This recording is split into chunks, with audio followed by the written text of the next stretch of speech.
You're lying in a bed that reeks of your own decay. Every breath feels like drowning.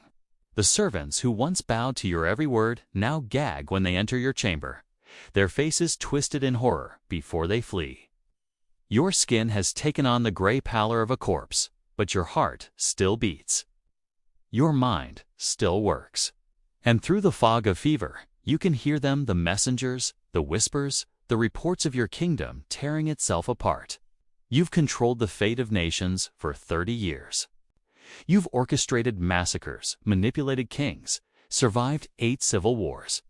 But now, as infected fluid fills your lungs and your body literally rots around your still conscious mind, you're forced to watch everything you sacrificed your soul to build crumble into absolute chaos.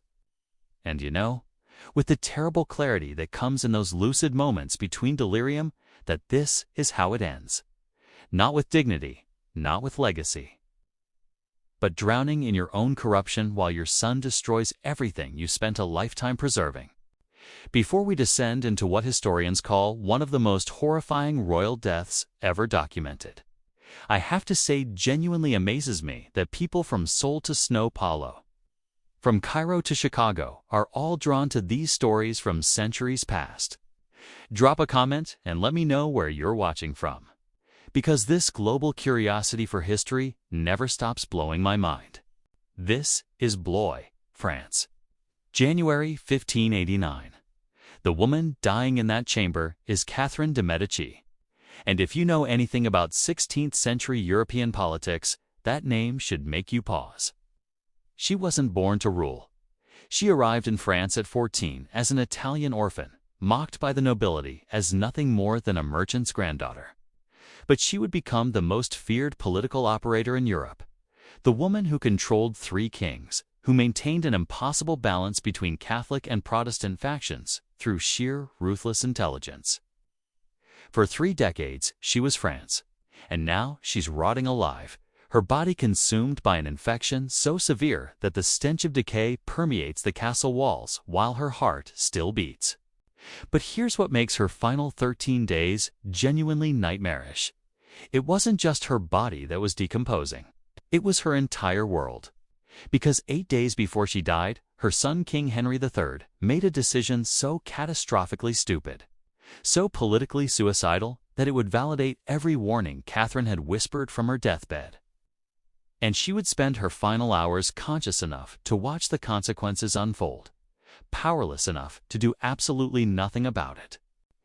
The disease killing Catherine was pleurisy that had progressed into empyema condition, where infected fluid accumulates in the chest cavity, compressing the lungs and making every breath an act of torture.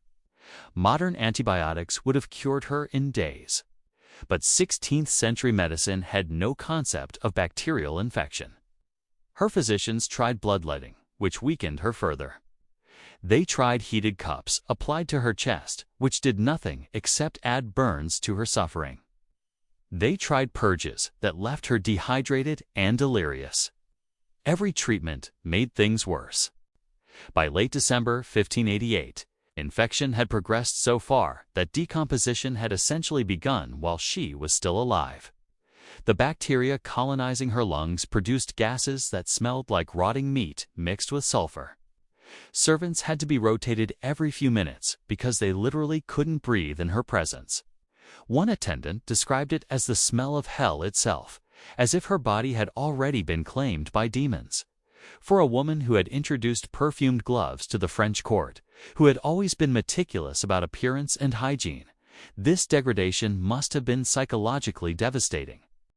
But she couldn't rest. She couldn't focus on fighting the infection because France was falling apart and she was the only person who truly understood how fragile the balance had become. Let me take you back 3 months to understand the crisis Catherine was facing. The Duke of Guise Henry de Lorraine had become more popular than the king, while Catherine's son Henry III was seen as weak, effeminate, more interested in his male favorites than in governing. The Duke embodied everything the Catholic majority wanted: masculine, commanding, devoted to preserving the faith against Protestant heresy. In May 1588, something unthinkable happened. the Duke of Guise entered Paris against direct royal orders. When Henry III tried to arrest him, the entire city rose in revolt. Barricades appeared in every street. The king's soldiers were surrounded and disarmed. And Henry III, the King of France, supposedly God's chosen representative, had to flee his own capital in disguise, while the Duke restored order with a gesture. Think about that humiliation. Catherine had spent 3 decades building up royal authority, carefully balancing Catholic against Protestant, ensuring the crown remained supreme above all factions. Now her son had been chased from his own city by a subject who is playing king in his place. By autumn, Catherine's health was collapsing along with her political world. The pleurisy symptoms appeared, suddenly stabbing pain with every breath, fever that came and went in waves, a cough that produced blood-tinged fluid. Her physicians recognized the danger immediately, but they were powerless to stop the infection's progression. As winter approached, the fluid in her chest cavity increased daily. Her skin took on a grayish hue as her oxygen levels dropped. Her fingernails curved and turned blue. And that smell began faint at first, then increasingly unbearable. She hauled herself from her sickbed in October to attend the Estates General at Blois, a gathering that was supposed to help Henry III regain control. Instead, it became his ultimate humiliation. The Catholic League dominated all 3 estates. When the king entered the Great Hall, representatives barely acknowledged him. When the Duke of Guise entered, the entire assembly erupted in cheers that echoed through the castle. Catherine, listening from her chambers because she no longer had the strength to attend in person, could hear each celebration of the Duke as another nail in her dynasty's coffin. The estates immediately began undermining what remained of royal authority. They demanded the king reaffirm all his previous concessions. They proposed reforms that would have reduced Henry III to a ceremonial figurehead. They even refused to authorize new taxes, leaving the crown essentially bankrupt. Every day brought fresh humiliations, and Catherine could do nothing but lie in her bed, drowning in infected fluids, dictating desperate letters between bouts of delirium, still trying to find some path forward that didn't end in complete disaster. By December, her condition had become genuinely horrific. She could no longer lie flat without feeling like she was suffocating. She had to sleep propped up on pillows, fighting for every breath while fever spiked so high she would lose touch with reality. During these episodes of delirium, servants reported that Catherine would ramble about old secret poisonings, assassinations, political murders she had ordered or permitted over 3 decades of maintaining power. Whether these were actual confessions or fevered hallucinations, historians still debate. What's certain is that she said things during these episodes that made even her most devoted attendants deeply uncomfortable. The worst part was her awareness during the lucid intervals.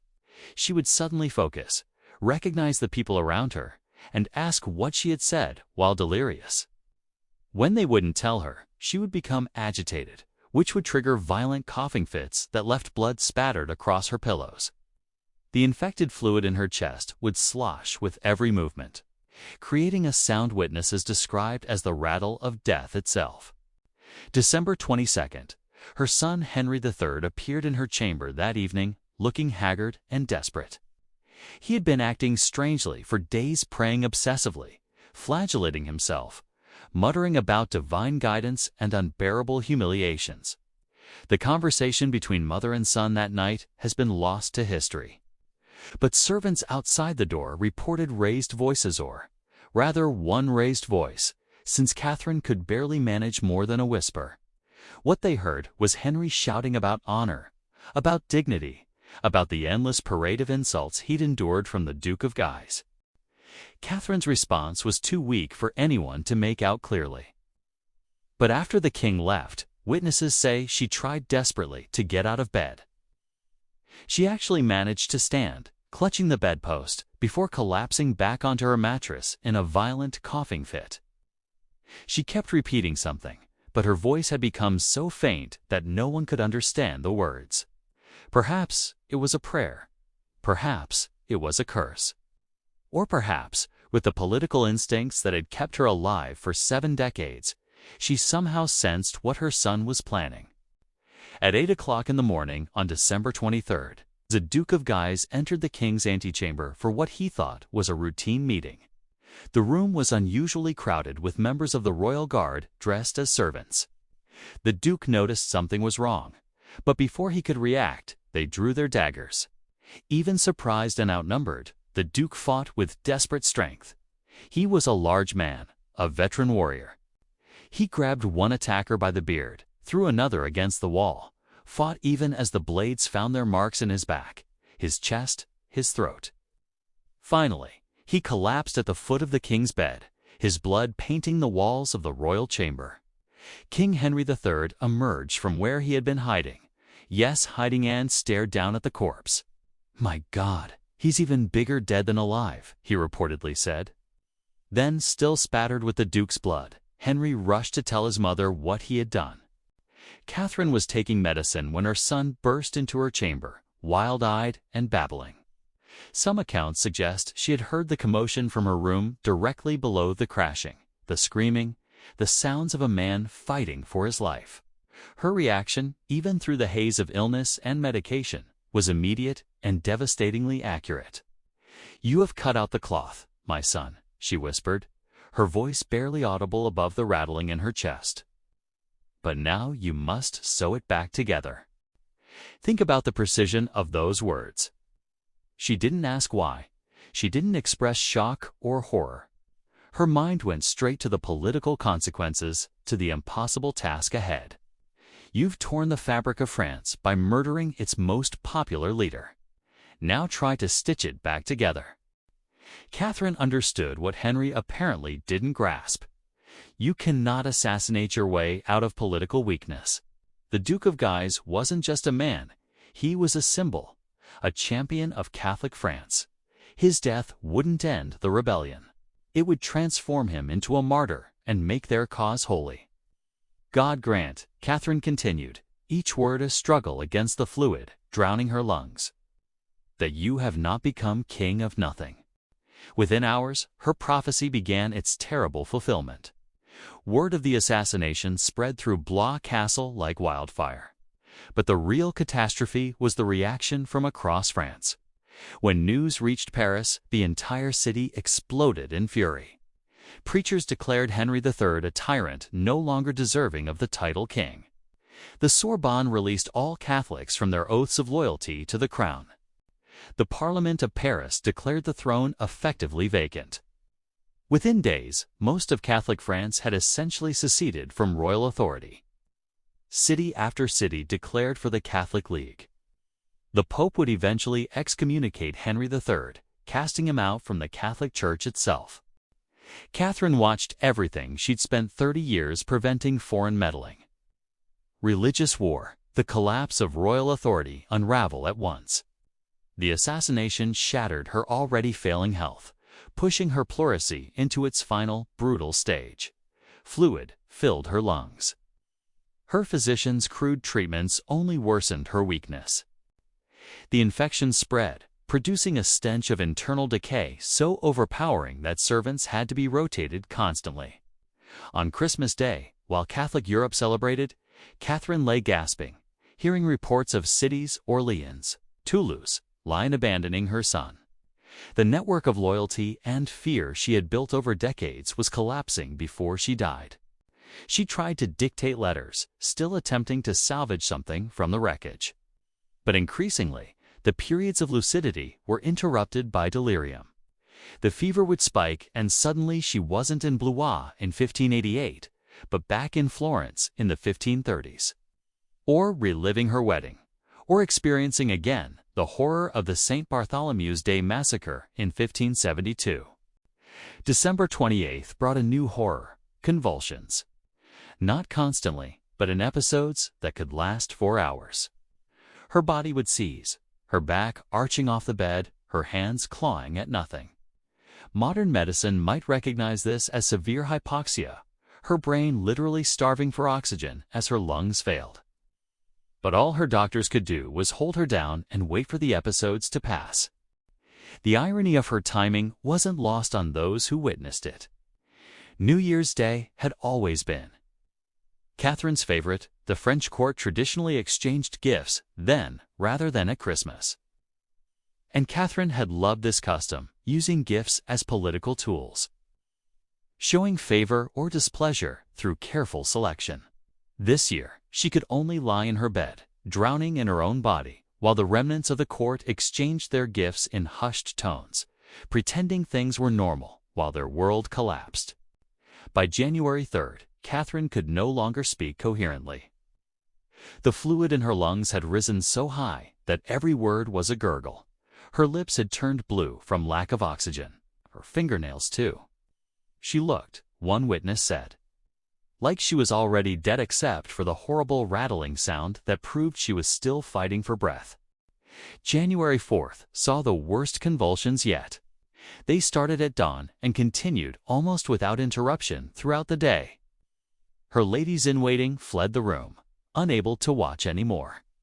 Only her confessor remained, praying continuously. Though whether Catherine could hear him over the sound of her own drowning was doubtful. The end, when it finally came on January 5, 1589, was neither peaceful nor dramatic. It was simply mechanical, the gradual shutdown of a body that had endured far more than any human frame was designed to bear. Catherine de' Medici died as she had lived, fighting to the last moment, refusing to surrender even as defeat became inevitable. But her final torment wasn't destined to end with her last breath. The woman who had controlled the fate of nations was about to discover that even death wouldn't grant her dignity. Her body presented an immediate and grotesque problem for those left to deal with her remains. The infection that had been consuming her from within had progressed so far that decomposition had essentially begun while she was still alive. Royal protocol demanded that Catherine be prepared according to elaborate traditions. But when the embalmers opened her body, they encountered something that defied their experience. Her lungs were almost completely destroyed due to festering masses of infected tissue. The embalmer's report, preserved in court archives, describes finding her chest cavity filled with nearly 2 liters of putrid fluid, thick and yellow-green, with an odor so foul that several assistants vomited and had to be replaced. The preparation process that should have taken hours stretched into days. Even extraordinary quantities of preservatives and aromatics couldn't entirely mask the smell of corruption that seemed to emanate from every fiber of her being. Meanwhile, the political situation Catherine had predicted was unfolding with terrifying speed. Henry III's assassination of the Duke of Guise had triggered the most violent phase of the French religious wars yet seen. Cities across France were declaring independence faster than messengers could carry the news. Henry III had fled Blois and was desperately trying to rally support. But Catherine's dying prophecy was proving horribly accurate. He had indeed become king of nothing. The funeral that finally occurred was a pale shadow of the state ceremony Catherine de' Medici should have received. Only a handful of courtiers and reluctant clergy attended. No foreign envoys, no great nobles, no mourning crowds. A woman who once dominated Europe was buried with less honor than many minor nobles. 7 months later, on August 1, 1589, the Dominican friar Jacques Clement stabbed Henry III.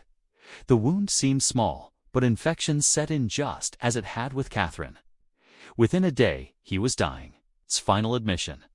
Mother was right. With his death, the Valois line ended. The Protestant succession became reality. And the authority Catherine had fought to preserve collapsed. The ultimate insult came centuries later. During the French Revolution, her tomb at St. Denis was broken open.